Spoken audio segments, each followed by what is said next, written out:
창세기 13장 12절로 18절 말씀 교독합니다. 창세기 13장 12절로 18절 말씀 교독합니다. 오늘 말씀은 비로소 혼자가 되어라고 하는 제목으로 은혜받기로 합니다. 오늘 말씀은 아브라함이 조카 롯과 헤어진 후 허탈한 심정으로 홀로 있을 때 하나님께서 그를 위로하시고 인도하시는 장면을 기록하고 있습니다. 사실 롯이 선택한 소돔은 어떤 곳인가 먼저 설명을 하고 있습니다. 12절 13절 말씀에 롯이 그 지역의 도시들에 머물며 장막으로 옮겨 소돔까지 이제 머물게 됐어요. 소돔에서 살게 되었는데 사실은 겉에 보기에는 소돔 땅은 여호와의 동산 같고 애굽 땅 같이 비옥하고 풍요로운 땅인 것은 사실입니다. 10절 말씀에서 그렇게 소개를 했습니다.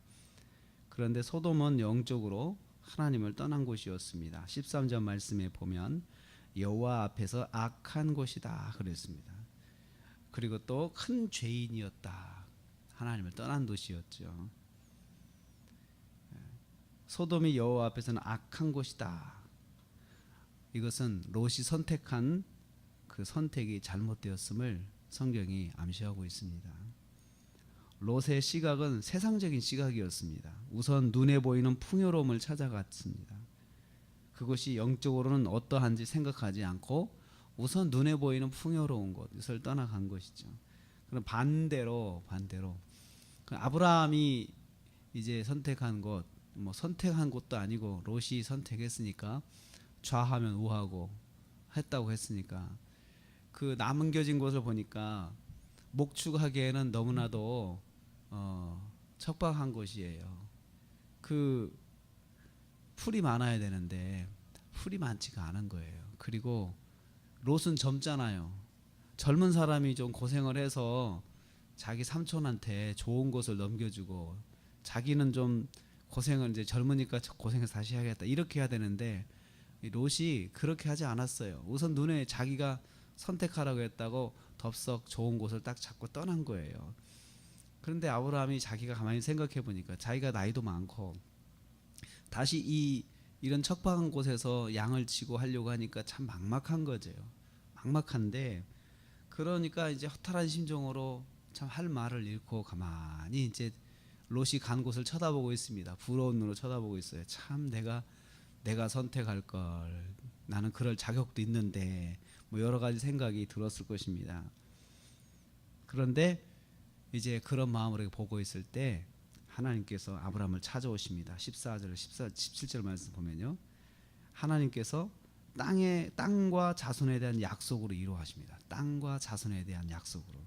그래서 그 아브라함에게 14절 말씀 보니까 동서남북 바라보라 이야기합니다. 바라보라. 14절 말씀 중요한 단어가 바라보라는 거죠. 바라보라. 네가 눈으로 보는 그곳을 다 너한테 주겠다. 그뿐만 아니라 내 자손에게 주겠다. 너와 내 자손에게 주리라. 그래서 14절 지나서 바라보고 나서 15절에서 17절 말씀에 주리라 두 번 동사가 나와요. 두 번 동사가 나오는데 누구에게 주나? 너에게 주고 내 자손에게. 자손은 있지도 않은데 자손까지 이야기를 하세요. 너와 내 자손에게 주리라. 그리고 17절에 또 다시 말씀합니다. 종과 행으로 두루 다녀보라. 네가 발로 밟고 다녀라. 그러면 내가 너한테 이거 다 줄 테니까 이거 다 네 땅이 될 거니까 열심히 밟고 다녀라. 그렇게 약속을 강조하십니다. 땅과 자손에 대한 꿈을 주십니다. 그래서 가나안을 아브라함과 그 자손에게 주시는 약속의 땅이라고 합니다. 그래서 이스라엘 백성의 약속의 땅이라고 하는 것은 바로 여기서 출발을 합니다. 하나님께서 아브라함과 아브라함의 자손에게 영원히 주시겠다 약속하셨잖아요. 그래서 그들은 이것을 약속의 땅이라고 합니다. 하나님께서 아브라함에게 영원히 주시겠다고 하신 약속의 땅이 바로 가나안입니다. 그래서 이스라엘 백성은 이 일로 인해서 이곳은 약속의 땅이다 라고 하면서 강조를 하고 하나님께서 우리에게 주신 곳이다 라고 그렇게 생각을 합니다. 아무것도 없죠. 사실 풀도 없고 아주 척박한 그곳 성지순례 가보면 정말 막막합니다. 막막합니다. 그런데 하나님께서는 그곳을 다 너한테 주겠다. 다 너한테 주겠다.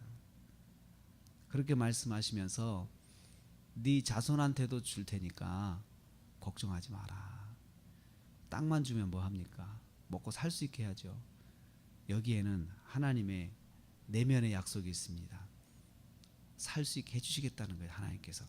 이제는 롯은 저 풍요로운 풀밭 보고 갔지만 너는 내가 하나님, 나 하나님이 나 여호와가 너를 먹일 거야.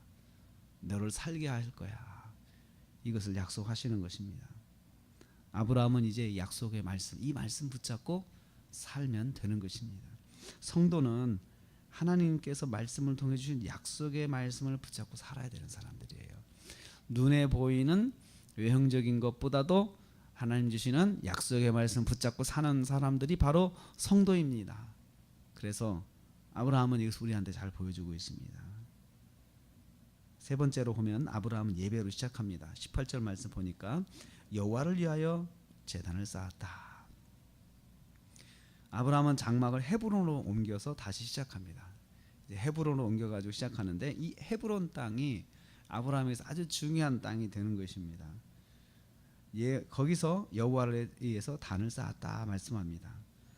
이것은 단을 쌓았다는 건 뭘 말합니까? 하나님의 약속의 말씀 믿습니다 그거거든요. 믿고 의지합니다 그 고백이거든요. 그래서 다시 시작하는 여정을 예배로 시작합니다.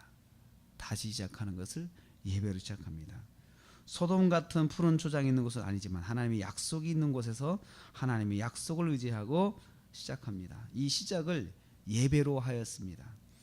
아브라함은 매일 예배를 드렸을 것입니다. 예배를 통해서 오직 하나님만 바라보았을 것입니다. 예배는 시작의 기본입니다. 예배는 하나님과 동행하는 여정의 기본입니다. 그래서 우리 성도는 항상 예배로 시작하고 예배로 마무리해야 돼요. 예배로 또 진행해야 돼요. 순간순간마다 하나님을 예배하는 것을 놓지 않아야 됩니다. 그것이 바로 아브라함이 우리에게 보여주는 것입니다. 오늘도 우리가 하루를 시작합니다. 한 주간을 시작합니다.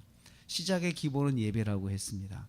아브라함이 막막하게 다시 시작할 때 예배를 통해서 중심을 잡았습니다. 어려운 일이 있으십니까? 어떤 일을 헤쳐나가야 될 막막함이 있습니까? 예배를 드리십시오. 예배로 시작하십시오. 무엇이든지 예배로 시작하는 것이 성도의 기본적인 모습입니다. 매일 예배로 시작하시고 또 한 주간도 예배로 시작하시고 또 무슨 일을 시작하실 때 예배로 시작하시고 또 어려운 일이 있어서 뭔가를 해야 될 수 없을 때 손이 잡히지 않을 때 예배로 시작하시고 그래서 예배를 통해서 한 주간을 승리하시는 저 여러분 되시기를 주님의 이름으로 축복합니다.